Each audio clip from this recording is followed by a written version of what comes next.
নলকূপ খনন করলেই বের হয়ে আসছে গ্যাস, আর সে গ্যাস ব্যবহার করে হচ্ছে রান্নাবান্না সহ বাণিজ্যিক কাজ।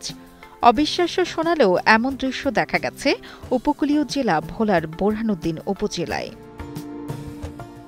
জানা যায়, প্রায় ৩০ বছর আগে এ উপজেলায় শাহবাজপুর গ্যাস ক্ষেত্র আবিষ্কৃত হয়।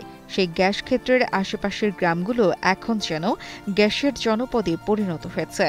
বিশেষ করে কাটিয়া, টবগি ও হাসাননগর সহ অন্তত ৫টি গ্রামে নলকূপ খনন করলে মিলছে গ্যাস। এই গ্যাসটা উঠতেছে ৩০-৩৫ বছর। এই গ্যাসটা হইল কি, যে নলকূপ ওই যে ৮৪০, ৮৬০, হ্যাঁ ৯০০ এই লেয়ারে এই গ্যাসটা ওঠে আর কি। যে আমার ভালো পানির জন্য কল গাড়লে এই গ্যাসটা ওঠে। এটা শুধু এই জায়গায় না, এটা ওই হাকিমুদ্দি, বরহানগঞ্জ, তারপরে আপনার ওই যেদিকে আছে কাচিয়া, এইদিকে এই ৮৪০ বা ৯০০ এরকম যদি কলগারে এই গ্যাসটা ওঠে। এই গ্যাসটা হইলো আপনার পানি ওঠে, পানির সাথে সাথে এই গ্যাসটা ওঠে। সরেজমিনে দেখা যায়, স্থানীয়রা টিউবওয়েল থেকে পাইপলাইনের মাধ্যমে গ্যাস বের করে তা ব্যবহার করছেন রান্নার কাজে।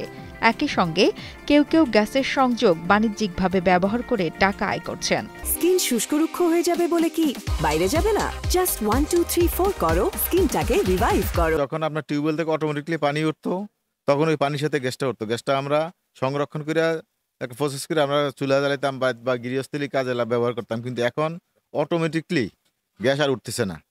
এখন আমরা কিন্তু এখন এই যে গ্যাসটা আপনি দেখছেন, এই গ্যাসটা কিন্তু কম প্রেশারের মাধ্যমে হাওয়া দিয়ে প্রেশার দিয়া গ্যাসটা উত্তোলন করতে হয়। এখন আমাদের ধরেন এক একটা কলের পিছনে আমরা যখন ৫ জন ৭ জন ৩০,০০০-৩৫,০০০ টাকা খরচ করে একটা কম্প্রেসার বসাই। জানা যায়, ২৫ থেকে ৩০ বছর ধরে এসব গ্রামে শত শত টিউবওয়েল থেকে গ্যাস বের করে ব্যবহার করছেন স্থানীয়রা। কল আসিল, কল দিয়ে উঠছে, ওঠার পরে এটারে করছে, এটা ডিলিং করছে, ডিলিং করে এটারে সাপ্লাই দিছে, বলা এর থেকে সাপ্লাই দেয়। আর এখানে এগুলো মসজিদের আগে রিয়া দিছিল, মসজিদের কিছু টাকা মসজিদে দিছে, এরা চালাইছে। তবে এইভাবে আসলে ঠিক না। এসব এলাকায় প্রায় ২০,০০০ মানুষ এর সুবিধা নিচ্ছে। কোনো সরকারি সংযোগ ছাড়াই গ্যাস ও পানি ব্যবহার করছেন তারা। এর ফলে সরকার রাজস্ব হারাচ্ছে।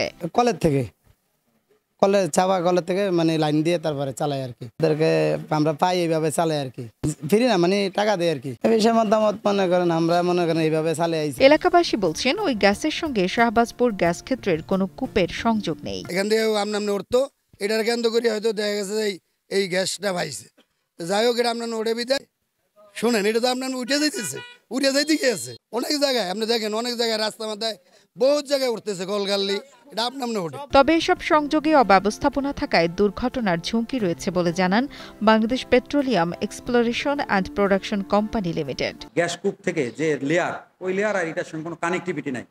আর এটা হচ্ছে পকেট গ্যাস বলি আমরা, যে টিউবওয়েল গাড়লে 800 ফিট 900 ফিট ওইখানে একটা মানে ওয়াটারের জাস্ট উপরে একটা লেয়ার আছে গ্যাসের, হালকা পকেট গ্যাস অ্যান্ড লো প্রেশারের, যেটা প্রেশার খুবই লো। এই জন্য ওরা প্লাস্টিক বা পিভিসি পাইপ দিয়ে নিয়ে সরাসরি চুলার সঙ্গে কানেক্ট দিয়ে ইউজ করতে পারতেছে। এটা যদি হাই প্রেশার হইতো তাহলে তারা এটা পারতো না, তাহলে বড় ধরনের অ্যাক্সিডেন্ট বা ঝুঁকি থাকতো। এখনও গ্যাস যেখানে আছে সেখানে আসলে ঝুঁকি আসেই। হ্যাঁ, এখানে তুলনামূলক ঝুঁকিটা একটু কম, যেহেতু এখানে প্রেশার কম।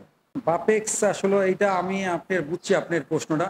এখানে টিউবওয়েল গালে গ্যাস পায়, ঝুঁকি আছে, হ্যাঁ মানুষ উপকার হচ্ছে, তারপর ঝুঁকিটা হলো আমাদের মেইন দেখতে হবে। সেইটা দেখার জন্য টিউবওয়েল গাড়ার আগে আমাদের যদি ওরকম কোনো দপ্তর বা কোনো কোথাও থেকে নির্দেশনা থাকে গ্যাস ফিল্ডের উপর, যে এলাকায় যেহেতু এরকম সব জায়গায় গ্যাস পাওয়া যায়, কিনা আপনার টিউবওয়েল গাড়ার আগে আপনাদের গ্যাস ফিল্ডের মতামত বা নিলে তখন আমরা এটা তদারকে যেতে পারি, আমাদের উপর কোনো নির্দেশনা থাকে। আজ পর্যন্ত কোনো আমাদের এরকম নির্দেশনা আসে নাই কোথাও থেকে, এই জন্য আমরা ওইটার ব্যাপারে সেরকম কোনো করতেছি না, পদক্ষেপ নিচ্ছি না। এ ব্যাপারে উপজেলা নির্বাহী কর্মকর্তার সঙ্গে যোগাযোগ করা হলে তিনি বিষয়টি ঊর্ধ্বতন কর্তৃপক্ষকে অবহিত করার আশ্বাস দেন। পরবর্তীতে নির্দেশনা আসলে সে অনুযায়ী ব্যবস্থা গ্রহণের প্রতিশ্রুতিও দেন এই কর্মকর্তা। যদি আইনানুগভাবে দেখার বিষয়, সেটা আমি তার সাথে একটু আলাপ করে আমি অবশ্যই দেখবো। আইনানুগ যদি কোনো বিষয় থাকে, যে জরিমানা বা থাকে, সেটা আমি দেখবো, বুঝছেন। সেক্ষেত্রে আমি গ্যাস ফিল্ডারদেরকে নিয়ে একটা অভিযান চালাইতে পারি, বুঝছেন। যদি আপনি স্পেসিফিক এইখানে বা তাহলে আমরা আসলে আপনাদের সহযোগিতা নিয়ে আমরা এই বিষয়টা আগাবো। না আপনারা তো বলবেন, আপনারা না বলে আসলে তথ্যগুলো আমাদের কাছে ভেবে আসেন, আপনি বলাতে আমি সেটা জানছি। ভোলায় বর্তমানে 3টি গ্যাস ক্ষেত্রে প্রায় 2.4 ট্রিলিয়ন ঘনফুট গ্যাস মজুদ রয়েছে। এখান থেকে 3টি বিদ্যুৎ কেন্দ্র সহ বেশ কয়েকটি প্রতিষ্ঠানে প্রতিদিন সরবরাহ করা হচ্ছে প্রায় 70 মিলিয়ন ঘনফুট গ্যাস। পরান আহসানের পাঠানো তথ্য ও ভিডিও চিত্রে ডেস্ক রিপোর্ট, কালের কণ্ঠ।